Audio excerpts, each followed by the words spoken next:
ఇది నమస్తే తెలంగాణ పేపర్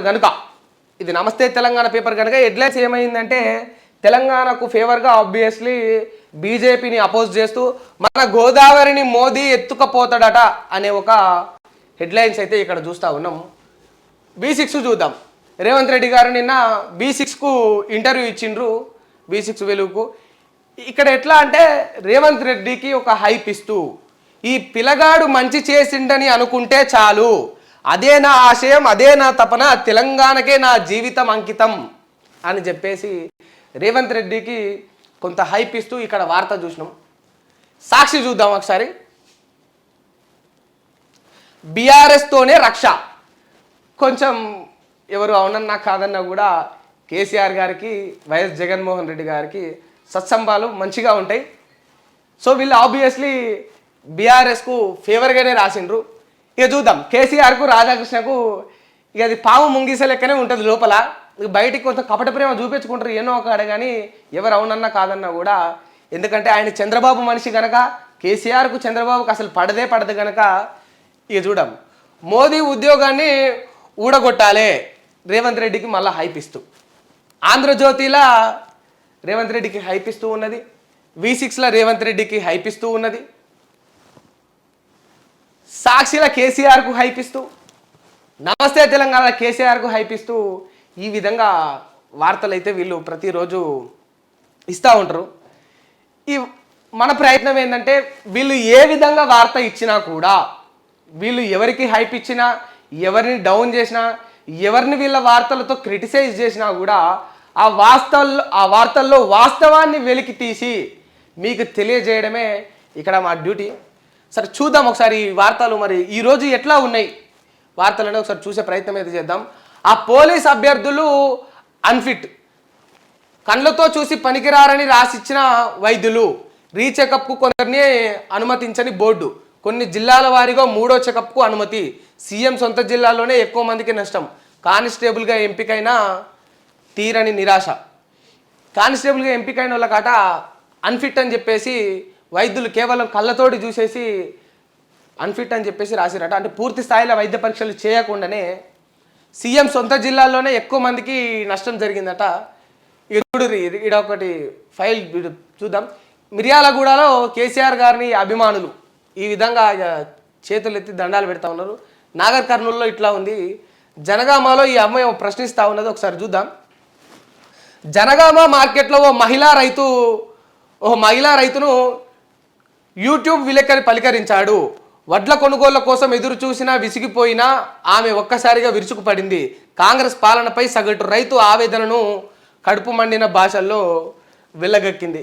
ఇక ఆమె తిట్టరాని బూతులన్నీ ఒక బూతు పురాణం బుక్కే ఓపెన్ చేసింది. ఎందుకంటే అది బూతులని కూడా అనొద్దు అని వాస్తవానికి వారి యొక్క ఆవేదన నేను ఆ వీడియో మనం చూసినాం. ఒక్కసారిగా ఆమెలో ఉన్న బాధ, ఆవేదన అంతా కూడా బయటికి వెళ్ళగక్కింది. ఎందుకంటే వాళ్ళకు అంత ఆవేదనకు గురి చేసింది ఎవరు అంటే ఈ రాష్ట్ర ప్రభుత్వం. ఇక గజ్వేల్లో సరే ఈ వార్తలు అయితే ఇట్లా ఉన్నాయి. తగ్గిన పోలింగ్ కమలం కలవరం అట. 2019 కంటే తగ్గిన పోలింగ్, తొలి దశలో 4%, మలి దశలో 6%. బీజేపీ రాష్ట్రాల్లో ఇంకా తక్కువ. మధురాలోనూ అదే ట్రెండు. సీట్లు తగ్గుతాయేమోనని భయం. ఈ 88 సీట్లలో 63 బీజేపీవేనట డిక్లేర్ చేసేసిండ్రు. గత ఎన్నికలతో పోలిస్తే ప్రస్తుతం తగ్గిన పోలింగ్. రాష్ట్రం ఉత్తరప్రదేశ్లో స్థానాలు 8 ఉంటే 2019లో 62% ఉందట. ప్రస్తుతం 50.85% ఉంది. మహారాష్ట్రలో 8 స్థానాలకు 2019లో 63% ఉంటే ఇప్పుడు 59.6% ఉన్నది. బీహార్లో 5 స్థానాలలో 2019లో 63% ఉంటే ఇప్పుడు 57% అయింది. రాజస్థాన్లో 13 స్థానాలు ఉంటే 2019లో చూసుకుంటే 68% ఉంటే ప్రస్తుతం 64% ఉన్నది. ఓట్ల ఈ యొక్క పోలింగ్ అనేది చాలా తగ్గింది. దయచేసి మీ ఓటును వినియోగించుకోండి మిత్రులారా అని చెప్పేసి ప్రతి ఒక్కరికి కూడా మేము ప్రతిరోజు తెలియజేస్తూనే ఉన్నాం. సరే ఆ రాష్ట్రాల్లో ఎట్లా జరుగుతున్నా కూడా ఈ తెలంగాణ ప్రజలందరికీ కూడా చెప్పాలనుకుంటున్నాం. మీ ఓటుని మీరు అసలు కూడా దుర్వినియోగం చేసుకోకండి. ఓటు వేయకపోవడం అంటే అది దుర్వినియోగం కంటే కూడా ఎక్కువ. ఓటు ఒక తప్పుడు వ్యక్తికి వేసేదానికంటే కూడా అసలు ఓటు వేయకపోవడం అనేది ఇంకా చెడ్డ ముచ్చట. మీరు ఓటు వేయండి, మంచోడా చెడ్డోడా అనేది వేసిన తర్వాత తెలుస్తుంది. అట్లీస్ట్ దాన్ని యూటిలైజ్ చేసుకోండి. ఎందుకంటే మీకు ఉన్న ఒకే ఒక ఆయుధం ఏంటంటే ఓటు. చాలామంది ఏమనుకుంటారంటే చదువు, డబ్బు, లేకపోతే వ్యాపారమనో, లేకపోతే ఒక ఇన్స్టిట్యూట్ నడిపిస్తే అదే నా ఆయుధమనో, లేకపోతే ఒక ప్రైవేటు కళాశాలలను పాఠశాలలను ఒక ఉద్యోగం సంపాదిస్తే అదే నా ఆయుధం, అదే నా జీవితానికి అనుకుంటారు. కానీ ముమ్మాటికి ఇవన్నీ కూడా తప్పులు. ఎందుకు అంటే ఈ వ్యవస్థలో ఒక వ్యాపారవేత్తను కానీ, ఒక ఉద్యోగిని కానీ, ఒక అటెండర్ను కానీ, లేకపోతే ఒక ట్రావెలర్ను కానీ, ఏ పని పాట లేకుండా ఇంట్లో విని బయట తిరిగే ఒక మామూలు వ్యక్తిని కానీ, ఒక ఇంటి ఇల్లాలని కానీ, ఆ ఇంటి యజమానిని కానీ, పిల్లలను కానీ, విద్యార్థులను కానీ, యువకులను కానీ ప్రతి ఒక్కరిని శాసించేది, వాళ్ళ జీవితాలను డిక్లేర్ చేసేది ఎవడంటే రాజకీయ నాయకుడు. ఇది ఎవరు అవునన్నా కాదన్నా కూడా 100కు 100% వాస్తవం. మరి ఒక రాజకీయ నాయకుడే మొత్తం ఈ దేశంలో ఏం జరగాల అనేది డిసైడ్ చేస్తాడు. ఈ పాలిటిక్స్ డిసైడ్ చేస్తున్నాయి మన యొక్క రేపటి భవిష్యత్తును.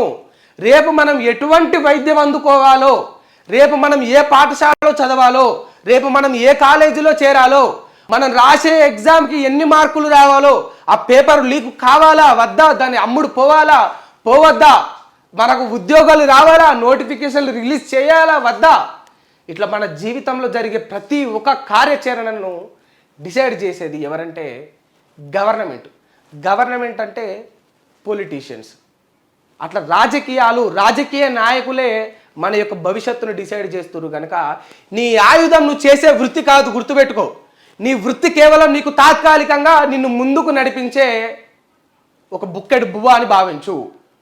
నీ ఆయుధం ఏదైనా ఉంది అంటే నువ్వు ఎదుర్కొని జీవితంలో ముందుకు సాగాల. ఒక ఎంత పెద్ద విపత్తు వచ్చినా, యుద్ధం వచ్చినా దాన్ని నువ్వు సక్రమంగా ఎదుర్కొని జయించగలగాల అంటే ఒక మంచి నాయకుడు నీ పైన ఉండాలా. అటువంటి మంచి నాయకుడు పైన ఉండాలంటే ఓటు అనే నీ ఆయుధాన్ని నువ్వు ఉపయోగించుకున్నప్పుడే మంచి నాయకుడు అధికారంలోకి వస్తాడు. నీకు భవిష్యత్తు బాగుండేటట్టు ఆ నాయకుడు దోహదపడతాడు. ఇఫ్ ఇన్ కేస్ నువ్వు ఆ ఓటును వినియోగించుకోకపోతే, సరైన మార్గంలో నువ్వు సరైన వాడికి ఆ సరైన టైంలో ఓటు వేయకపోతే తప్పుడు వ్యక్తులు వచ్చి అధికారంలో కూర్చుంటారు. నువ్వు ఎటువంటి వైద్యం అందుకోవాలో కూడా రాజకీయ నాయకుడే డిసైడ్ చేస్తాడు.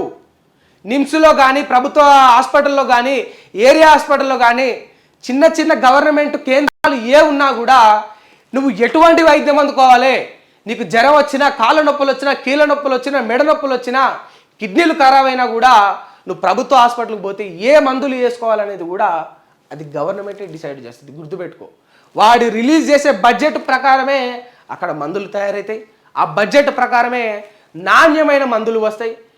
10 రూపాయలు రిలీజ్ చేస్తే ఒక గవర్నమెంట్ హాస్పిటల్కు ఒక నాయకుడు ఒక సీఎం ఫండ్ నుంచి సంథింగ్ అక్కడి నుంచి వెళ్ళి పై నుంచి వెళ్ళి ఒక 10 రూపాయలు వస్తే ఆడు 10 రూపాయల నాణ్యత ఉన్న మందులే కొనుగోలు చేసి మనకిస్తాడు.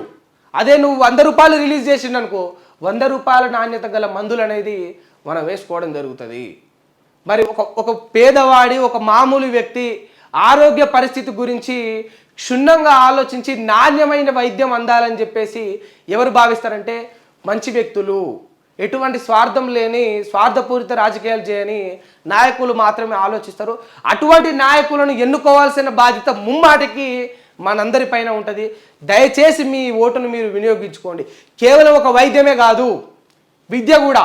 ఎటువంటి విద్య అందుకోవాలా, మన పిల్లలకు ఎటువంటి బుక్కులు అనేవి, ఆ పుస్తకాలు ప్రచురణ చేయబడాలా, ఆ పుస్తకాల్లో రాజకీయ ప్రస్తావన వస్తుందా, రాజ్యాంగం ప్రస్తావన వస్తుందా, లేకపోతే ఇంకా వ్యాపారాల ప్రస్తావన వస్తుందా, కేవలం పద్యాలు పొడుపు కథలతోటే వడగడతారా అనేది కూడా గవర్నమెంట్ డిసైడ్ చేస్తుంది అనేది మీరందరూ తెలుసుకోవాలా. కేవలం చదివే కాదు, ఆ చదువుకునే పాఠశాలలో మూత్రాలకు పోవాలన్నా కూడా, టాయిలెట్స్కు పోవాలన్నా కూడా ఆ టాయిలెట్స్ ఎంత శుభ్రంగా ఉండాలనేది కూడా రాజకీయ నాయకుడు డిసైడ్ చేస్తారంటే ఒక్కసారి గమనించండి మిత్రులారా. మీ ఓటును మీరు వినియోగించుకోవాల్సిన బాధ్యత మీ అందరిపైన ఉన్నది. మన పిల్లలు వాళ్ళ పాఠశాలలో పోయే టాయిలెట్ శుభ్రంగా ఉండాలా ఉండకూడదా కూడా డిసైడ్ చేసేది ఎవడంటే రాజకీయ నాయకుడు. వాడు దృష్టి పెట్టి ఫండ్ రిలీజ్ చేస్తే ఆ టాయిలెట్లు బాగవుతాయి. మరి బాగులేని టాయిలెట్లకు మన పిల్లలు పోయే పరిస్థితి ఉందంటే నువ్వు సరైన ఓటును సరైన వాడికి వేయకపోవడం వల్లనే చిన్న పిల్లలు పాఠశాలలో టాయిలెట్స్ కాంచెల్లి గురుకులాలలో తినే బువ్వ కాంచెల్లి కూడా ప్రతిదీ కూడా డిక్లేర్ చేయబడుతుంది. ఆ బువ్వ నాణ్యత లేకపోతే, ఆ తినే అన్నము ఆ కూరల నాణ్యత లేకపోతే, మొన్న భువనగిరి గురుకులలో చనిపోయిన ఒక ప్రశాంత్ అనే పిల్లోడు 12 ఏళ్ళు కూడా లేని యువకుడు చనిపోయిండు. అటువంటి పరిస్థితిని అటువంటి ఘోరాలను మనం కళ్ళ చూడాల్సి వస్తుంది. నిర్మల్లో ఒకరు చనిపోయినరు, వరంగల్లో ఒకరు చనిపోయినరు. ఇట్లా చిన్న పిల్లల సావు కళ్ళ చూడాల్సి వస్తుంది. అటువంటి పరిస్థితి ఉండొద్దంటే మీ ఓటును సరిగ్గా సరైన నాయకుడికి వేయాల్సిన బాధ్యత ముమ్మాటికి కూడా మీ మీద ఉంటుందని చెప్పేసి మీ అందరికీ నేను ఈ వేదికగా తెలియజేస్తున్నా.